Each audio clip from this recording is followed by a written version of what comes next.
How we doing, guys? Welcome back to another episode of the Richie Hicks Jr. Sports Podcast. Here joining me, my good friend, Mr. Mike Zappi. How you doing, bud? Good, man. I feel like it's been a few days since I've been on with you, but I'm doing good. Yeah, man, a lot to talk about. You got the WBC as well as the NCAA tournament heating up. We got big play Trey. Trey Turner's blast yesterday propelled the U.S. over Venezuela in possibly the most memorable game in the World Baseball Classic. And you're going to fill in the viewers as to what Trey and his team are doing tonight. We got some NFL news as well, mainly involving your team. Your team definitely takes the headline for today with the news of adding a new player to your roster. But we're going to start it up with the World Baseball Classic. Big play Trey. Turner's blast propels the USA over Venezuela in a memorable WBC clash. I did see the highlights. I did not watch the game, but I did see the highlights on YouTube. And I got to say, the excitement level, it got my attention. I must admit that. And Man, it felt like watching the World Cup. That's where I think the WBC is now. That's what it felt like. I haven't been this excited over a WBC since, and then until this year. Like, I loved 17, obviously winning it in 17, but this year just feels something different. And I guess also feeding off of what people are saying on Twitter or Facebook and how much recognition baseball is getting. I love it. It's definitely a help, I think, going into the season. And they need something good after the Edwin Diaz injury, the way it happened. I think that's something positive that had to do with – because that was a great game. You know, Dominican and Puerto Rico game was amazing. But then when you see the way it ended with the celebration, it just really took the air out of it. So, yeah, what the USA is doing right now. And what is the current score? So currently we're in the bottom of the fourth right now. USA is up 5-1. It's been the long ball. We got started off. I'll say we got started off in the first inning with Adam Wainwright giving up. It was bases loaded, giving up a game-scoring walk, bases loaded again, and he managed to get out of a jam.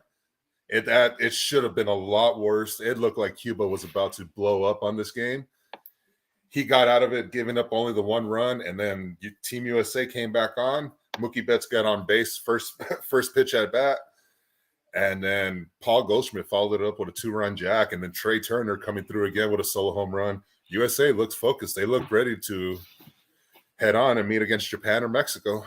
Yeah, 3 players you just mentioned. Each of those guys are more than welcome to join my team in fantasy next week. We have our draft. Mm-hmm.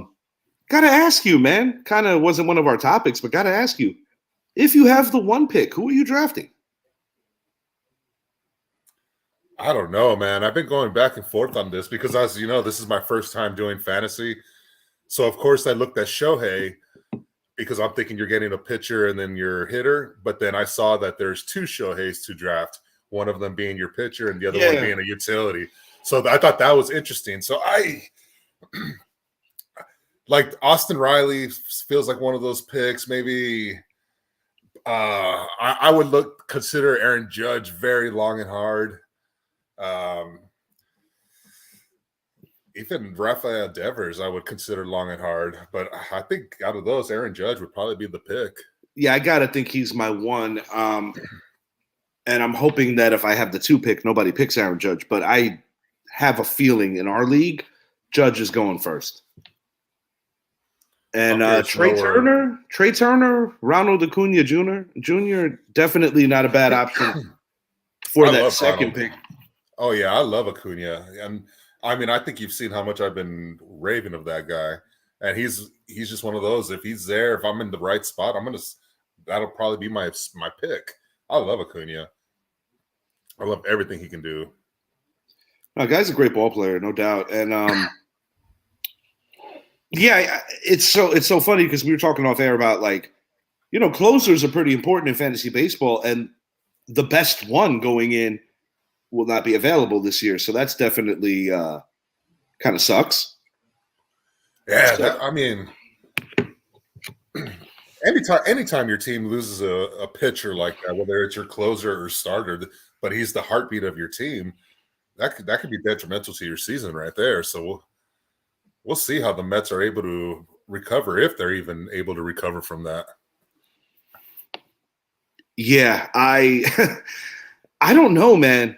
I don't know what they're gonna do. One would think that you got to look at the bottom feeders who have bad teams but good closers. A name that comes to mind, a Scott Barlow, maybe from the Kansas City Royals. He maybe comes to mind. Who's closing the games out in Colorado? Is that still Bard? I think Bard could be I up. believe it's Bard. But, let me say, Daniel Bard last night, he really disappointed me by the way he looked. So, Well, as they say, beggars can't necessarily be choosers, and I definitely think, the New York Mets, it's going to be quite the challenge. I think people don't realize how valuable these guys are until you lose one for a year or lose one for a good chunk. And this is when it gets real. I mean, my team dealt with it last year. We kind of had that closer by committee for a nice chunk of the summer with the Clay Holmes untimely injury to Michael King. So, I mean, you had different nights where different guys were closing games. That's definitely not what you want. Running back by committee is good, not closer by committee. Yeah, and I mean, I think also because really not everyone can do it. Not everyone can come in on the bottom of the ninth inning with a 5-4 lead, even with 2 outs, and you just got to get that one out. Not everyone can do it. Not everyone has the heartbeat for that.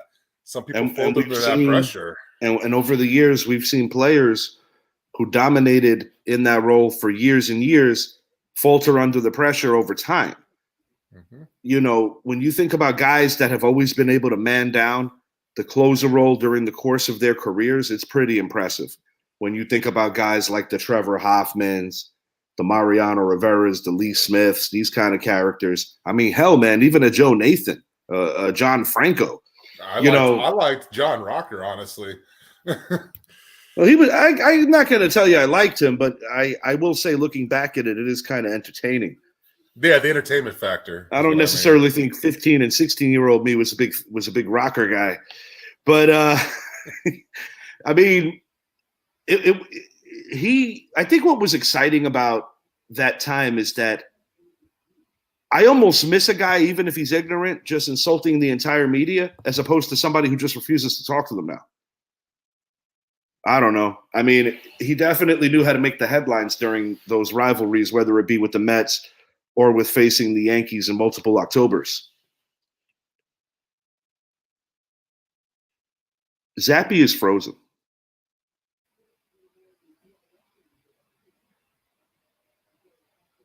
Zap, you there? Zappy, you hear me, bud? Yeah, barely. Hold on, it's connecting still. All right. Yeah, you had a very long face there with like the long freeze. I was trying to figure out what happened there. Yeah, so Team USA in the lead currently. I'm going to move it along to the NCAA tournament. Cinderella dancing. Why Farley Dickinson's upset of Purdue isn't as rare as it seems. All right. Last year it was St. Peter's. That was like the big Cinderella story. They made it to the Final Four. Everybody was just captivated that team was able to go that far. We've seen more shakeups very early on in this particular tournament. And I guess the question is, why are these things happening more so frequently than in previous tournaments? I mean, they happen every once in a while. You get that one team that goes on a run. But 16 knocking out one, that doesn't happen like that frequently. That just doesn't happen that frequently. I think it has a lot to do with how much the game of basketball has evolved in NCAA, especially in the men's side, where it's no longer just Duke and North Carolina and Kentucky that are constantly making the Final Four. Now we're talking more about the 15 and 16 seeds coming up with these upsets, because I think the gap has closed, especially when it comes to recruiting. And look at It was only a few years ago where we finally witnessed a 16 seed take down a 1 seed when Virginia lost. Now that's twice within the span of 5 years. I just can't fathom how you're a team like Purdue, a top 5 team in the nation, and how you could stomach that. Like, it's and it's crazy too, because Purdue, the only thing you can say is, where do they go from here? Because not only did they get embarrassed recently, last year and the year before, they've lost to a 14, a 15, and a 16 seed or something like that. Like, that does not bode well for your program at all, especially when it comes to recruiting and things of that nature. The thing that I find intriguing is that it gives you this sense of, like, why are these smaller conferences being overlooked in this particular sport when they, and I put it in the headline, it's not as rare as it seems. This is happening more and more often now, where you're getting the Cinderella teams like a St. Peter's, or New Jersey's been the hotbed for the Cinderella teams lately. But look at a team like Creighton. They're in position to make the Final Four. It's Princeton. They beat Creighton. They can go to the Final Four. And I do want to make a comment about Davidson. I knew Davidson was visiting the tournament before Steph's time there, but it seemed like ever since Steph went on that run with that Davidson team, it seems like now people expect them to punch those tickets now. Yeah, and that's the beautiful thing about it, because VCU, for the longest time, no one knew who they were, and then they come in, they have Shaka Smart, they win the tournament, and then they were constantly getting back in, and it just became normal for them now. Like we see with Gonzaga, the longest tenured team right now that is for consecutive tournaments. Yeah. I love what they do, but they can't win it all. They just come close. That's really hard to believe. And what's funny is, like, we spoke about this, but then you look at last year's championship, it was 2 of the big dogs that have the historical rivalry with Duke and North Carolina, that being the end of the Coach K time in Duke. But what you just said there, I think, brings up a great point, because why we've seen college basketball evolve so much is why we saw North Carolina get left out. Because if this was 10 years ago, they would have been in the Final 64. Well, and I think the thing that's really mind-blowing is that going into the season, they were the number 1 team in the country. Yeah, that was, you talk about one of the biggest underachieving teams. I mean, this is a team that was minutes away from defeating Kansas in the championship game, and they had everyone coming back except for Brady Minnick, Manic Minnick, whatever his name was, long-haired kid, and it seemed like he was the heartbeat last year, and him not being out there this year really hurt them.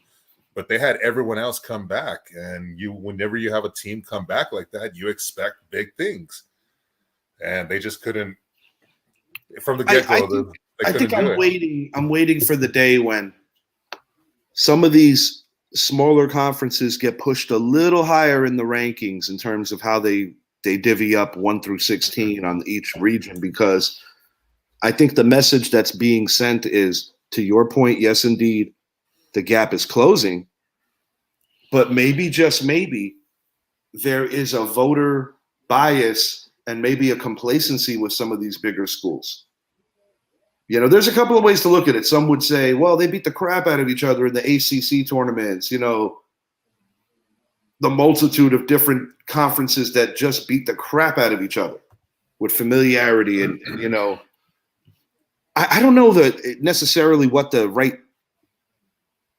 true reason is why this is happening more often, but I just got to go with the eye test. And what I'm seeing is that these smaller conferences deserve more respect.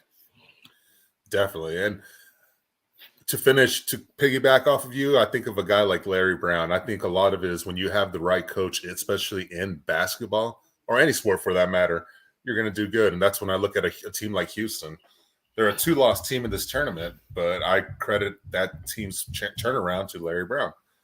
A great coach, Yeah, it's pretty remarkable, and so many years removed from, like, the real glory days. You're talking about like Phi Slamma Jamma. You go way, way back. Hakeem Olajuwon, Clyde Drexler, who later reunited in the pros to help the Rockets win a second consecutive championship. Clyde wasn't on that first team. Good stuff, man. And I gotta say, that has to be the best tournament of them all, the NCAA tournament, because of you just never know what's going to happen. But I think what I'd like to say is NBA take notes, because I think it is a little. It's got to be a little bothersome when you see what March Madness does rating wise versus what the NBA playoffs have done the last few years. Yeah, I wish there was something they can do, but I don't think there ever will be something they will do. I think it's just something they're going to leave. I think you just got to make the product better. And we've talked about this in the past, but I don't necessarily think the play-in. I understand that when you keep more teams alive for longer, it draws more interest around the board. But I must say, man, it's kind of a hard sell for me when I see some of these teams that are bouncing around and playing games. I'm like, these teams are not good. I think the play-in is, to me, I think it's pointless. Especially in the NBA, it's not often we see a 7 or 8 seed go and face against a 1 or 2 seed. Yeah, to put it in perspective, in the history of the league, you had the 99 New York Knicks as an 8 seed make the NBA Finals. That has never happened before. Besides that occasion, you had an 8 seed Denver Nugget team in 94 knock out I think it was a 61 or 62 win Seattle Sonics team. And mind you, Denver didn't even have a winning record. So that was mind blowing. But so not to take anything away from that upset, it was only a 5-game series back then for both of those series, that very first round. And I've heard a lot of NBA fans say that they miss the first round being 5 games because they feel that it eliminates the element of the upset.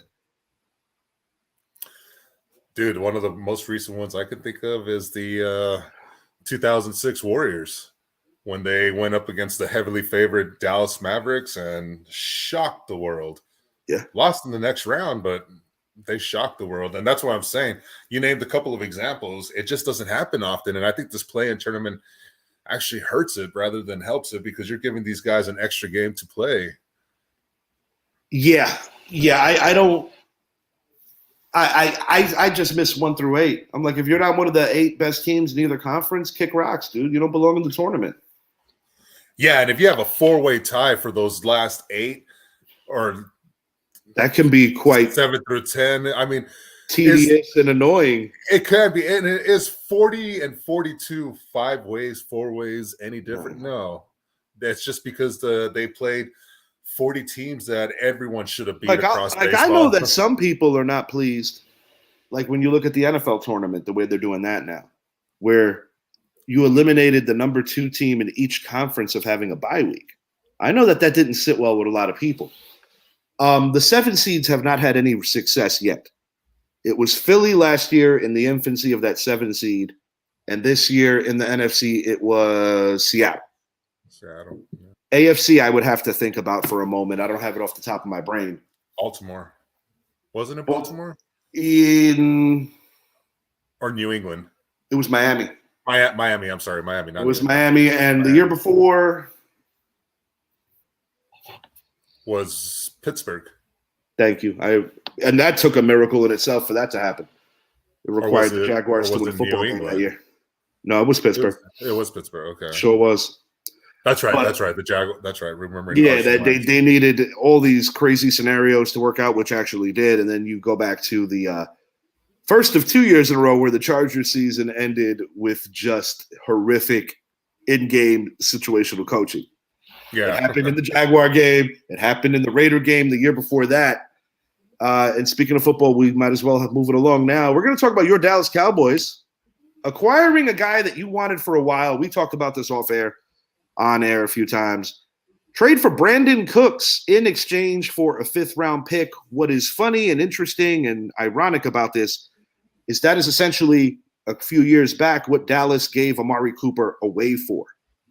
I know this is a guy that you think highly of and you've wanted for quite some time. So speak on it, man. What do you think? Well, one of the biggest things we needed this offseason was obviously adding a number 2 receiver to CeeDee Lamb.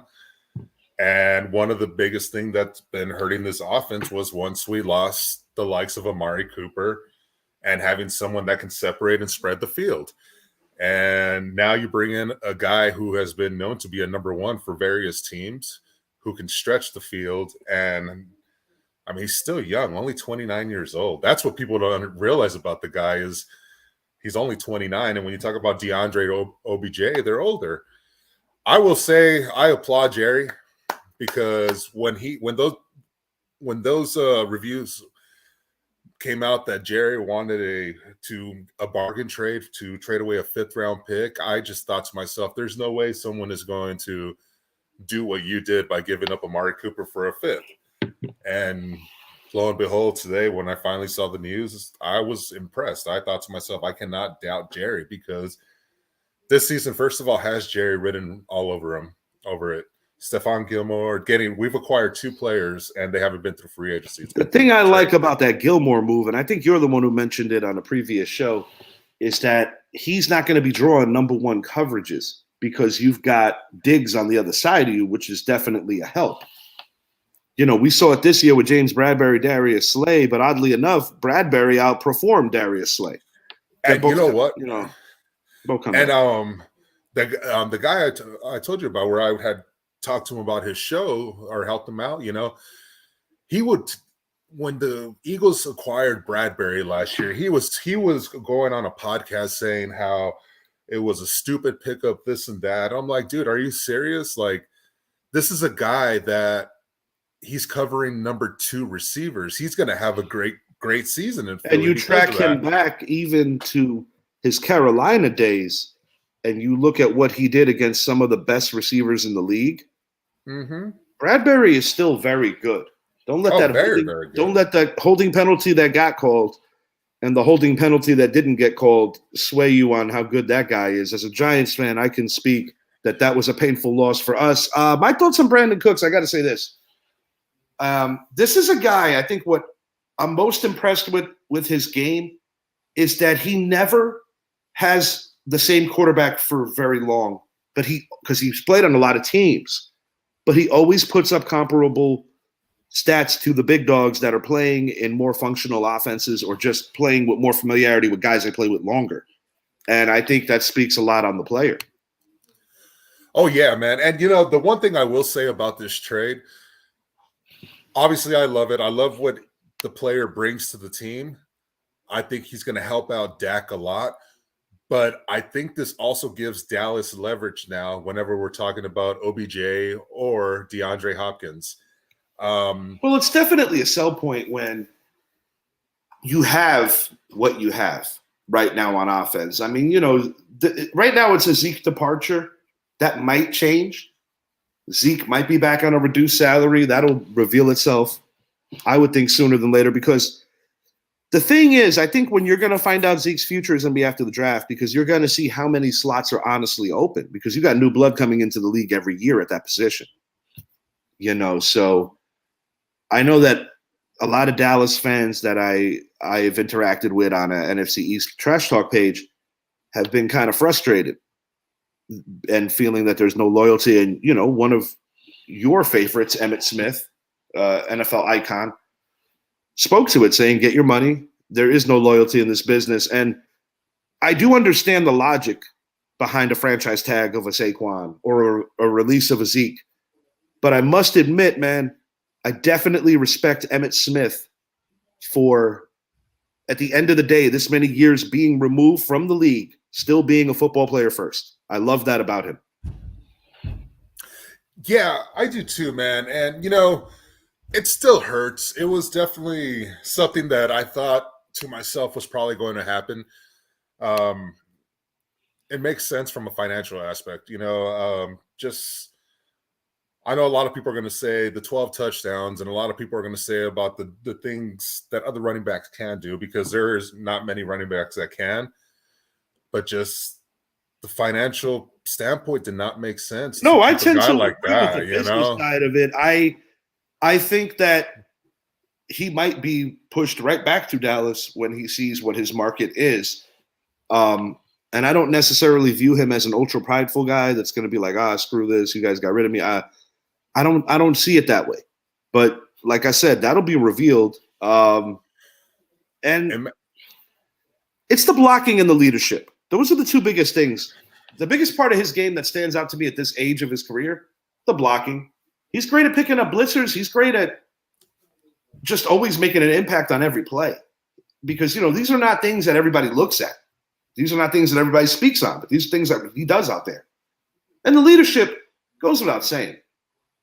That, I don't have to be a Cowboy fan or even like, anybody on the team of the Cowboys if it was like that for me to say, you know what? This guy was a leader. This guy was a good teammate. I mean, come on. He was.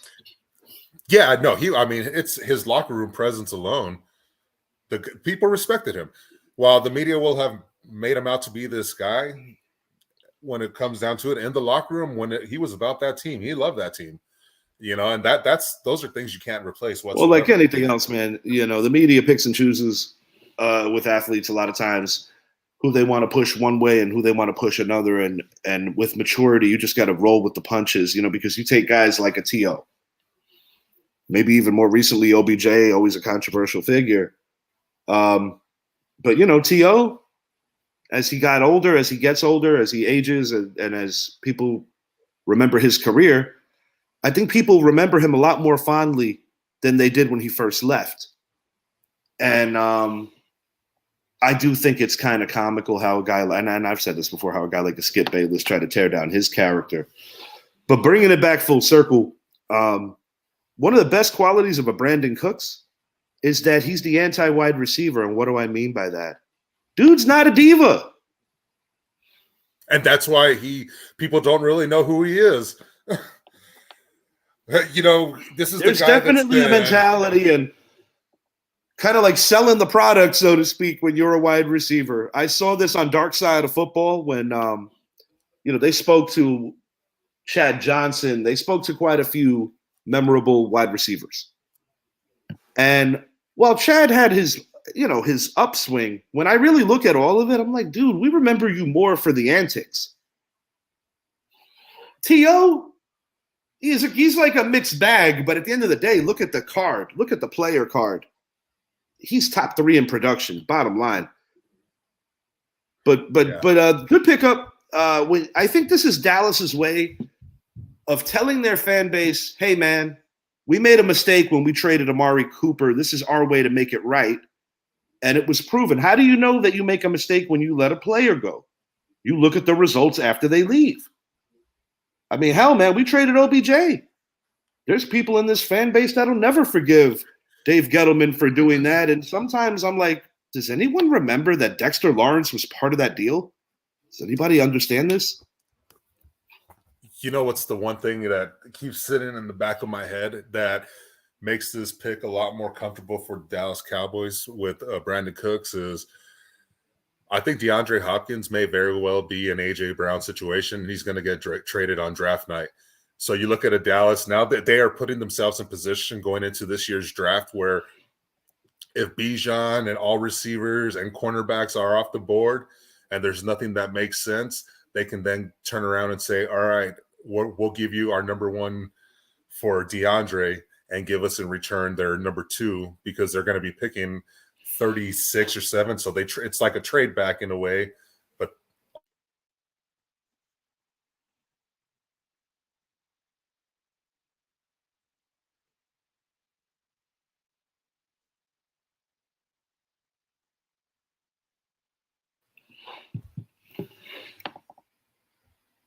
did you get all that? I got none of it.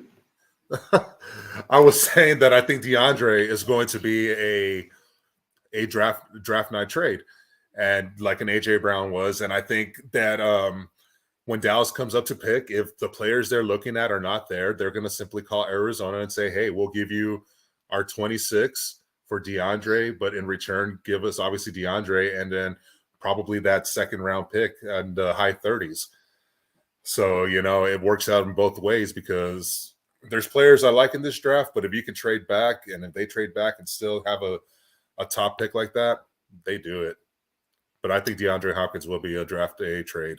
Well, even before me mentioning Brandon Cooks, I've been saying for a while that I do believe your Dallas Cowboys more than likely get DeAndre Hopkins. And you can't really talk about the Cowboys without talking about the next guy. And, he's been linked to other teams, Buffalo, my team, conflicting reports. OBJ and D-Hop, where are they going, man? Where were they signed / be traded to? You already kind of alluded to D-Hop. I'll start with OBJ for a moment. I got a dark horse for you. I got the New Orleans Saints as a dark horse. He's got ties to LSU. They're going to be a lot better than I think people realize. Yeah. They certainly have a hell of a defense. And I think Brett might have been a year off when he was like, Derek Carr is going to improve. I think Derek Carr is going to improve with the situation that he has here because I think that he has a more functional team right now than what he had with the Raiders. Just my opinion. And the expectations are a lot lower than what they were going into last year. Right. I think it's a solid option for Odell. Odell has been pretty cranky about that $20 million a year request thing coming out. He's saying he never said that. He basically tweeted $4 million a year isn't enough. With his resume, and even with the injuries, I actually do agree with him there. I think he could be had for seven a year with incentives that can bump it up to 10. But I don't care who you are. I wouldn't pay a guy with the multitude of surgeries any more than what I just stated. I think Buffalo's a player. I do. Not saying that the Giants can't be a player, but it would literally take a lot of manipulation and a lot of want on his part to be a New York Giant. And I think with bringing back Slayton, I think with going out and bringing back Shepard, I think with going out and getting Paris Campbell, and you made a trade for Waller, I think there's not really much left this particular year to bring back an Odell. And to be honest with you, I don't really think it's a bad play to leave him alone because let's say if he has a good year this year. Maybe he only signs a 1-year deal. Maybe next year the Giants could entertain him again or someone else. But point to be made is he's gonna get a gig on a good football team. But my dark horse is the Saints, but where I think he's going remains Buffalo. Because I think that he was I think Buffalo was pretty hot for him and they were pretty hot. It was a mutual interest that I think got overlooked with the Thanksgiving game between our teams. Von Miller got hurt. People stopped talking about Buffalo and Odell. I think Odell still wants to possibly play with a guy like a Josh Allen. One of the greatest Viking receivers ever is now Carolina Panther, Adam Thielen.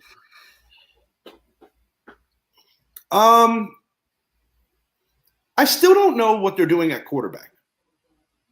But Adam Thielen, and I said this to you, if he went to a Green Bay or if he went to a team that I don't think is necessarily going to contend, let me ask you, what is this contract?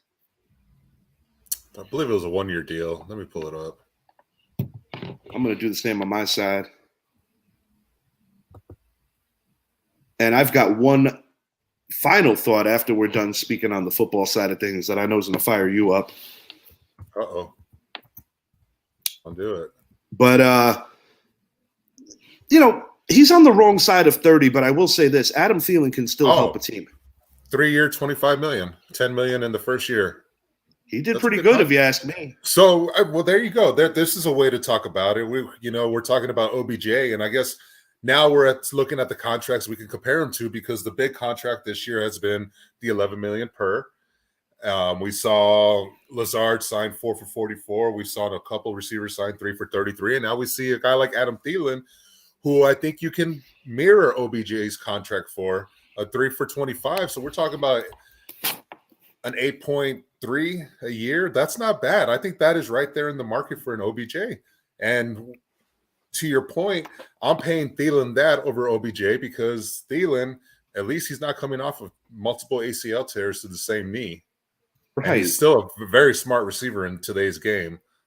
So I will say that. And I like this deal. And it's, I think, like with other players, how they're seeing their market.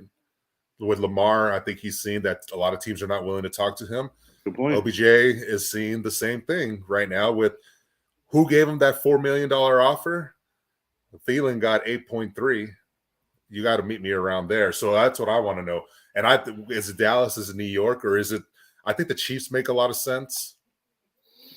But Thielen, I like what the Panthers are doing. But I will say this, a guy like a Thielen getting this deal, this is going to get OBJ. See, this is the thing with OBJ.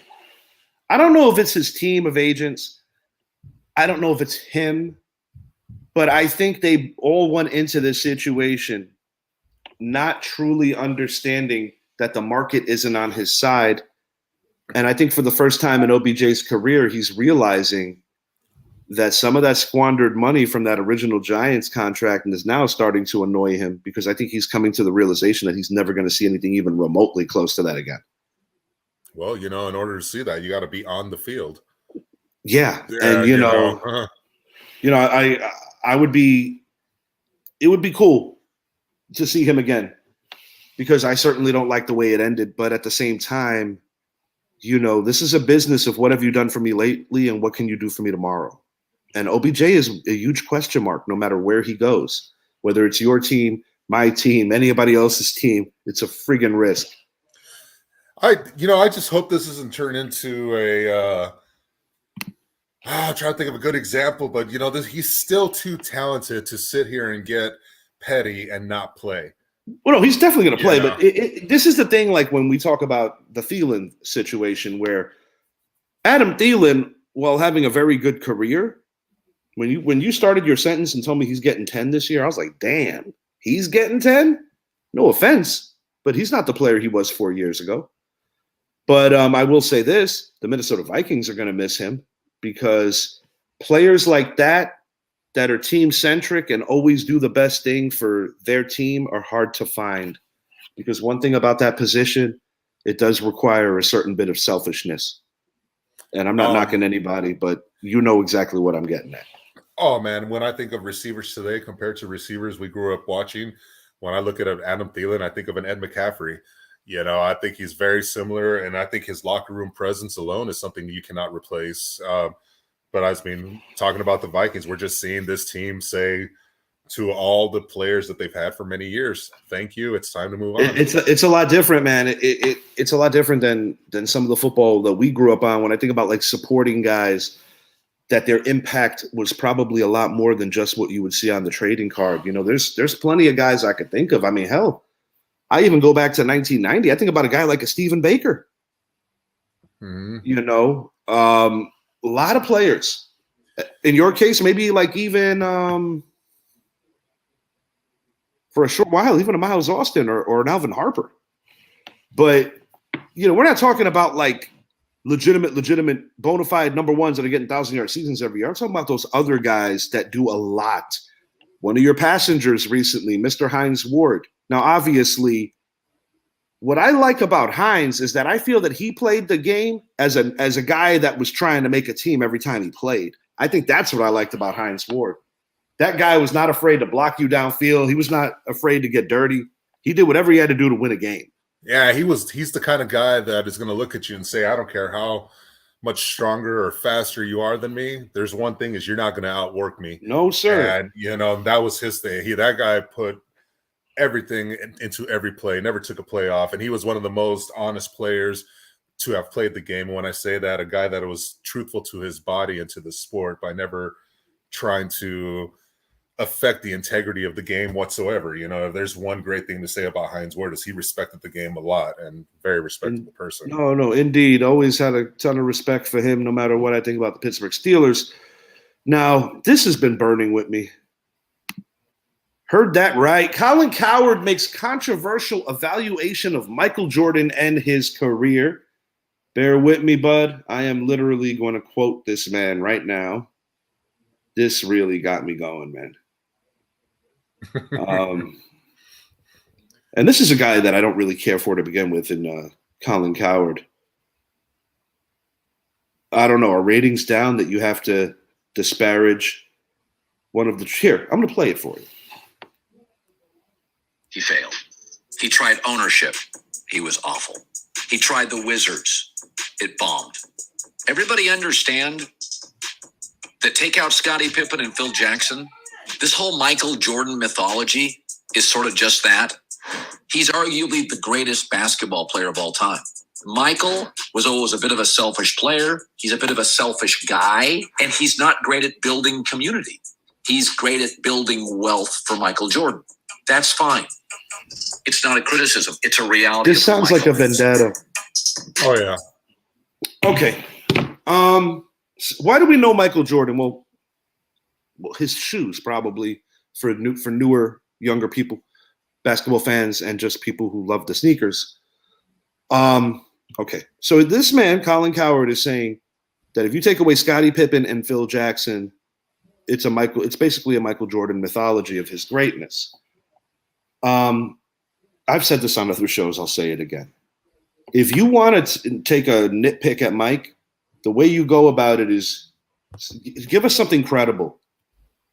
Say that the Pistons and Celtics got old at the same time.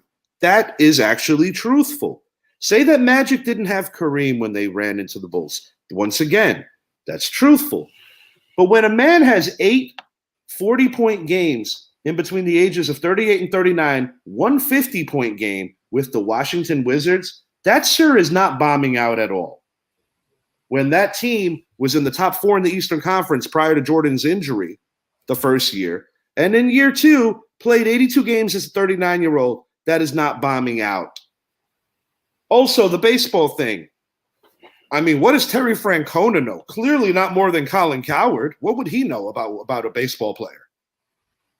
He, on The Last Dance, flat out said when he was a coach with the Birmingham Barons, he said that when you think that this man didn't play since he was 11 years old and he was able to make the team and hang on that level with us, a couple more years down the road, yes, I think he would have broke into the majors.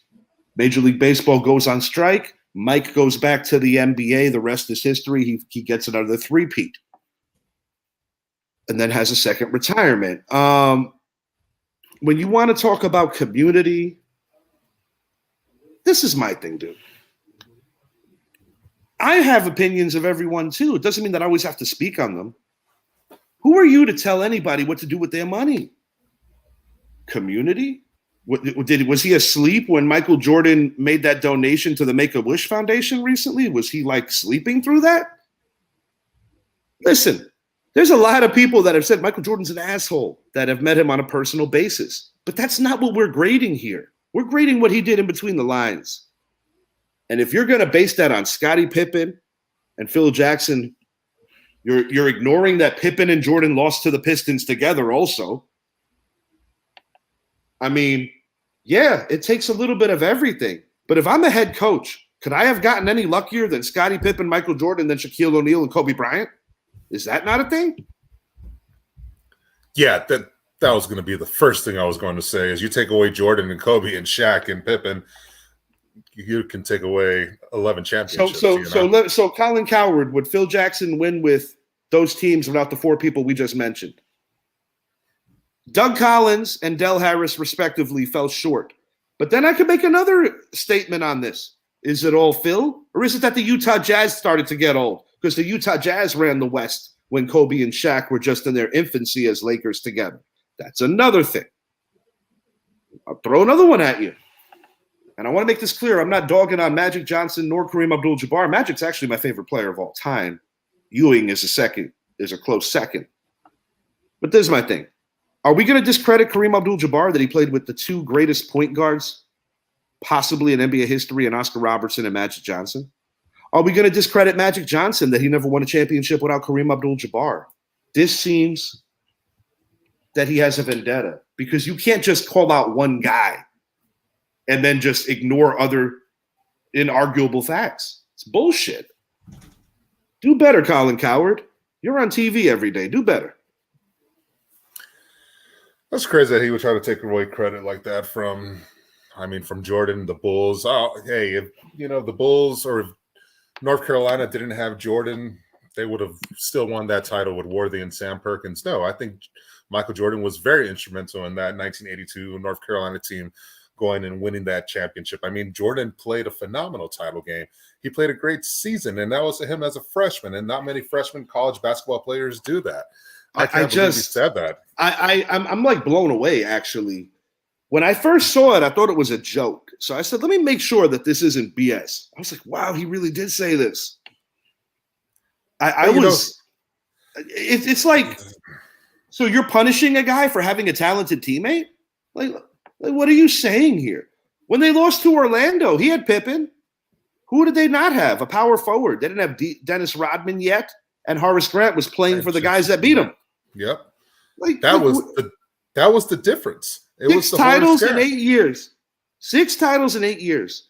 All first team NBA defensive awards, plus the longest streak of consecutive scoring titles. So this man was basically a top flight defender, in addition to being possibly the most prolific scorer of the modern era. And he won because of Scottie Pippen and Phil Jackson. That's the only reason he won. You know what's the difference between Bruce Bowen and Michael Jordan? Jordan could score. Yeah, man. When Robert Ory's like, "Oh, I got 7 rings," I'm like, "Indeed, you do." And I'm not going to take away your clutch factor. But how many of those teams did you start on? All of them. It's just so stupid, man. Like, I don't even. That would be like trying to discredit Muhammad Ali or trying to discredit Babe Ruth. You don't do that. He's someone that wrote an article. He's someone that did what he does best, and that is attack someone and get people talking about it. And but there's got to be a better ethic to it, bro. There's got to be a better ethic. No, I agree. But this is a guy that has said a lot of things that I just don't even bother listening to him anymore. That's a lot of the reason why I don't listen to a lot of these guys anymore. But you know why? You know why I think it hits a chord with me in a bigger way is because you have younger people who've never actually seen this man play, and all they know is LeBron James. Like I have a nephew who I played 2K with a few months ago, and he's like asking me, "Uncle Richie, honestly, how great is LeBron?" And I didn't go in hater mode. I went in educational mode, and I told him how good I think he is at his position. But me and his father explained to him how great Michael Jordan was. And then I hit on a little Magic Johnson with him. I recently hit on a little Muhammad Ali with him in boxing because he had Muhammad Ali for Black History Month. But the point to be made is that you cannot discredit that guy irresponsibly. If you want to do something factual, like I said, Pistons and Celtics got old. That's all facts, man. That I could hear and live with. Because it's a fact. Every dynasty that eventually starts or just winning a championship in general usually comes on the heels of teams that you couldn't get past getting a little older. It's the cycle of life in professional sports. We've seen it in football. We've seen it in every sport, really, if you care to look into it. Come on, man. That's all I got on that, man. I'm just like, damn, dude. No, bravo. You said it very well. I will say that. I'm shocked that he said that, but you covered all bases on that one. That was great. And for me to defend a man who basically tortured my favorite basketball team as a teenager, if that's not keeping it honest, I don't know what is. But I certainly know firsthand how great Michael Jordan was. I think everyone does that, at least the people that watch them. Yeah, man. I mean, I could forgive ignorance of people who didn't see him play or the recency bias stuff from younger people. But when I'm seeing somebody in that age bracket trying to discredit Mike, I take like serious issue with that. What's funny is all these kids today, this younger generation talking about LeBron James or these arguments. Well, I never saw Michael Jordan play. I'm like, all you do is spend your days on YouTube looking up other people make YouTube videos when all you have to do is type in Michael Jordan highlights or Michael Jordan games or Michael Jordan this and that, and you can watch him play. and you can see the impact he made on the basketball court. And that's just the sad part is people have the power of the internet at their dispense any day at any time, and they don't use that time. And you know what it is? Like I said, I take this pretty serious, what we do here. Like, we try to give a real fair and honest approach to how we cover sports and how we continue to evolve is what we do here on this particular show.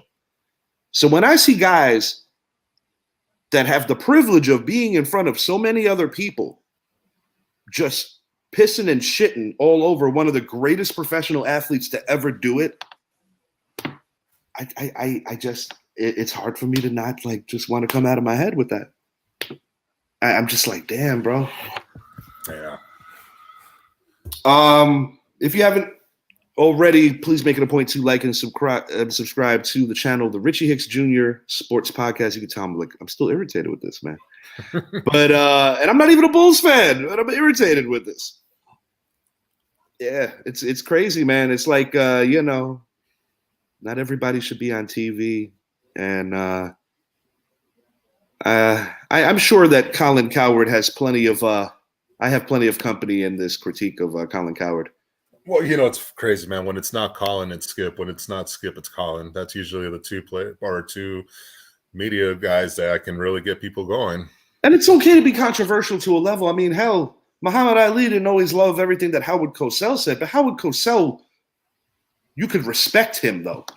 I still don't know what Colin Cowherd ever did that I'm supposed to be like, wow, man, like, who are you, bro? Who are you? Who are you? If I want an honest take from an NBA analyst, give me Ahmad Rashad, give me Hannah Storm, give me Marv Albert, give me Walt Clyde Frazier, give me the Czar, Mike Fratello, give me the three guys up in TNT that really put on a good show between Kenny, Shaq, and Ernie. But Colin Cowherd, who are you, bro? I mean, that's the case with him in every sport. When he gives his football analysis or baseball or hockey or wrestling or MMA or remember when he said Brady was washed? Remember that one? Yeah, oh yeah. Dumbass. Right after 0-2. I mean, this guy has said so many things, and I think I don't want to try to get the statistical figure right this second, but you've got to think his winning percentage is probably like at a 15%, if that. So if we're talking about predicting the future, he would basically be Nostradamus. That's being nice. Yeah, I don't want to say anything more because it ain't going to be anything too good. Until next time, for my guy, Mr. Mike Zappi, I am Richie. Appreciate you guys hanging with us for the show. Continue to enjoy the NCAA tournament as well as the WBC. And we are going to be back soon, hitting you with more of the divisional previews for baseball. Opening day is only 11 days away, soon to be 10 days away. Opening day is coming up very soon. And we're also going to continue with those movie shows to expand upon what we already did. Until next time, we out. USA, baby. Go USA.